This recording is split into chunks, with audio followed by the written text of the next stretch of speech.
అది కేవలం జెడ్పీటీసీ స్థానానికి జరిగిన ఉప ఎన్నిక. పోలింగ్కు ముందు ప్రచారంతో హోరెత్తించారు.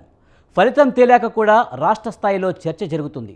ఎందుకని పులివెందుల జెడ్పీటీసీ స్థానానికి జరిగిన ఉప ఎన్నికను అధికార ప్రతిపక్ష పార్టీలు ప్రతిష్టాత్మకంగా తీసుకున్నట్టు, ఫలితం తేలాక కూడా ఎందుకు రాద్ధాంతం చేస్తున్నట్లు?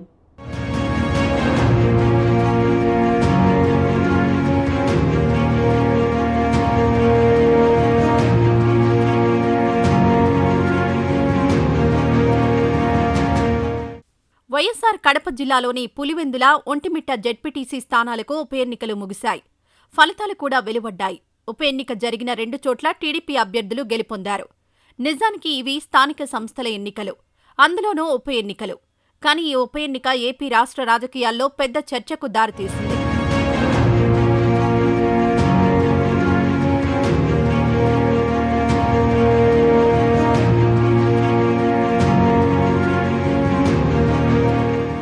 ప్రభుత్వంలోని పార్టీలు, వైసీపీ పరస్పర విమర్శలు చేసుకుంటున్నాయి. ఈ 2 స్థానాల్లో ఒకటైన పులివెందుల జెడ్పీటీసీ స్థానం వైసీపీ అధినేత మాజీ సీఎం వైఎస్ జగన్మోహన్ రెడ్డి కుటుంబానికి కంచుకోట లాంటి పులివెందుల నియోజకవర్గంలో ఉండడం చర్చకు అసలు కారణం.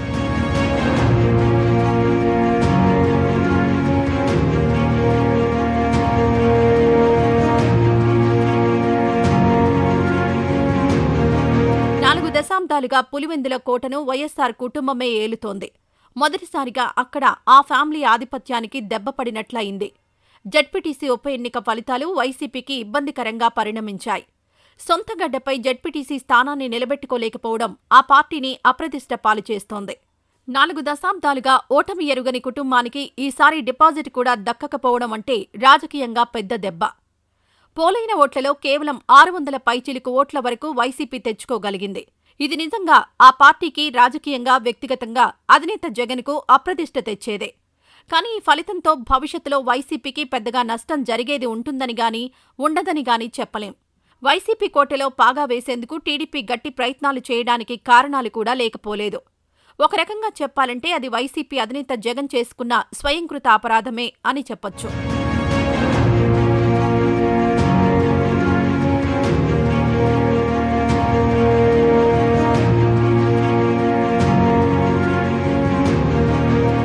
తరుణంలో రాజకీయ పార్టీల నాయకులు ప్రత్యర్థి పార్టీల నాయకులను శత్రువులుగానే భావిస్తున్నారు. ముఖ్యంగా పార్టీ అధినేతల కంచుకోటలపై కన్నేసి పార్టీ అధినేతలను టార్గెట్ చేస్తూ రాజకీయంగా ఒత్తిడి పెంచుతున్నారు. వైసీపీ అధికారంలో ఉన్నప్పుడు సీఎంగా ఉన్న వైఎస్ జగన్ కూడా ఇదే పని చేశారు. టీడీపీ అధినేత చంద్రబాబు నాయుడు సొంత నియోజకవర్గం కుప్పంను టార్గెట్ చేశారు. కుప్పం మున్సిపాలిటీలో టీడీపీ ఓటమి కోసం వైసీపీ జెండా ఎగరేసేందుకు చేయాల్సిన అన్ని పనులు చేశారు. చంద్రబాబుకు కంచుకోట లాంటి కుప్పం నియోజకవర్గంలో మున్సిపాలిటీని వైసీపీ కైవసం చేసుకునేలా పావులు కదిపారు. ఆ తర్వాత ఒక్కొక్కరిగా నాయకులను టీడీపీ వదిలి తమ పార్టీ వైపు వచ్చేలా చేసుకున్నారు. ఇక భవిష్యత్తులో కుప్పం నియోజకవర్గంలో చంద్రబాబుకు గెలిపే ఉండదని ప్రచారం చేశారు. అక్కడి నుంచి తమ పార్టీ అభ్యర్థిని గెలిపిస్తే మంత్రి పదవి కూడా ఇస్తానని ఓటర్లకు హామీ ఇచ్చారు. మొత్తం మీద టీడీపీ అధినేత చంద్రబాబు నాయుడికి రాజకీయ భవిష్యత్తు కుప్పంలో ఉండకూడదనే నిర్ణయం తీసుకున్నారు. ఆ విధంగానే పావులు కదుపుతూ రాజకీయాలు సాగించారు.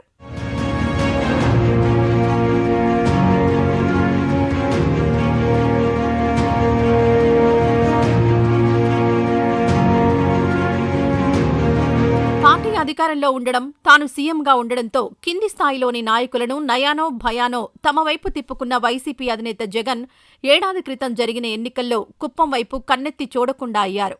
4 దశాబ్దాలుగా టీడీపీ అధినేత చంద్రబాబు నాయుడుకు పట్టం కడుతూ వస్తున్న కుప్పం ఓటర్లు మొన్నటి అసెంబ్లీ ఎన్నికల్లో అదే ఫలితం రిపీట్ చేశారు. వై నాట్ 175 అనే నినాదమిచ్చిన వైసీపీ అధినేత వైఎస్ జగన్కు కేవలం 11 సీట్లు మాత్రమే ఇచ్చారు. ప్రతిపక్ష హోదా కూడా దక్కకుండా పోయింది. తనకు ప్రతిపక్ష హోదా ఇవ్వడం లేదంటూ ఆయన మొదట్లో అసెంబ్లీకి వెళ్లడమే మానేశారు. చూస్తుండగానే ఏపీలో రాజకీయాలు తారుమారైపోయాయి.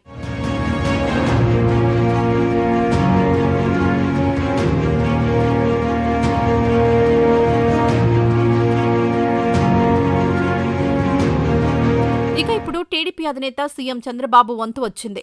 పులివెందుల జెడ్పీటీసీ స్థానానికి ఉప ఎన్నిక అనివార్యమైంది. 4 దశాబ్దాలుగా వైఎస్ కుటుంబానికి కంచుకోటగా ఉన్న ఆ స్థానాన్ని ఎలాగైనా బద్దలు కొట్టాలని ప్రణాళికలు వేసిన టీడీపీ మొత్తం మీద అనుకున్నది సాధించింది. భారీ మెజారిటీతో గెలవడమే కాకుండా వైసీపీ అభ్యర్థికి డిపాజిట్ కూడా రాకుండా చేయగలిగింది. కుప్పంలో టీడీపీ అధినేతకు చుక్కలు చూపించిన వైసీపీ అధినేత జగన్కు ఈ ఫలితంతో అదే సీన్ రిపీట్ చేసి చూపించింది.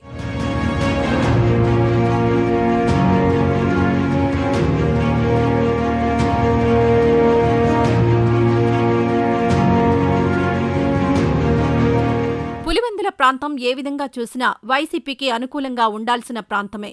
4 దశాబ్దాలుగా వైఎస్సార్ కుటుంబాన్ని ఆ ప్రాంత ఓటర్లు వెన్నంటి ఉంటున్నారు. ప్రస్తుతం ఎంపీ, ఎమ్మెల్యే, జడ్పీటీసీ కూడా సిట్టింగ్లు వైసీపీ నాయకులే. అందులోనూ ఎమ్మెల్యేగా పార్టీ అధినేత వైఎస్ జగన్మోహన్ రెడ్డి ఉన్నారు. ఎంపీగా ఆయన బంధువు అవినాష్ రెడ్డి ఉన్నారు. ఉప ఎన్నికకు ముందు జడ్పీటీసీ సిట్టింగ్ స్థానం కూడా వైసీపీదే. అంతటి పట్టణ స్థానాన్ని వైసీపీ చేజార్చుకోవడం అంటే అందుకు కారణాలు వెతకాల్సి ఉంటుంది.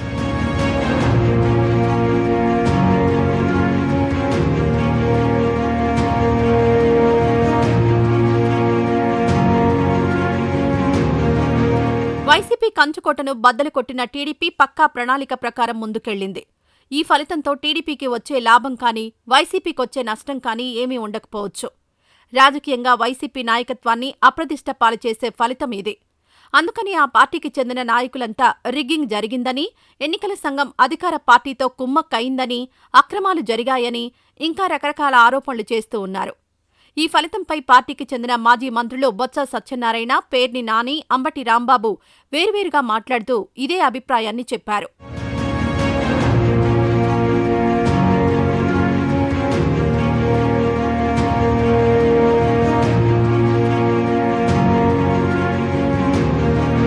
స్థానిక సంస్థల ఎన్నికలను, అందులోనూ ఉప ఎన్నికలను పార్టీ ప్రతిష్ట, అధినేత ప్రతిష్టకు ముడిపెట్టి మాట్లాడితే ఫలితం తారుమారైనప్పుడు ఇలాంటి పరిస్థితి ఎదుర్కోవాల్సి వస్తుంది. వైసీపీ అధినేత సీఎంగా ఉన్న సమయంలో కుప్పం నియోజకవర్గంపై దృష్టి సారించకుండా పరిపాలనపై దృష్టి పెట్టి ఉంటే పరిస్థితి ఇంతదాకా వచ్చేది కాదేమో. ఇప్పుడు టీడీపీ నాయకత్వం చేస్తున్నది కూడా అప్పట్లో వైసీపీ నాయకత్వం చేసిన పనే. ఆ ఒక్క ఫలితంతోనే రాష్ట్ర ప్రభుత్వ పనితీరు పూర్తిగా మారిపోదు. ప్రజాభిప్రాయం పూర్తిగా వెల్లడి కాదు. ఈ పులివెందుల ఫలితం తర్వాత జరగబోయే ఏ ఎన్నికైనా ఇలాంటి ఫలితాలనిస్తుందని చెప్పలేం. కానీ ఇరు పార్టీల మధ్య మరికొద్ది కాలం మాటల యుద్ధం కొనసాగడం ఖాయం.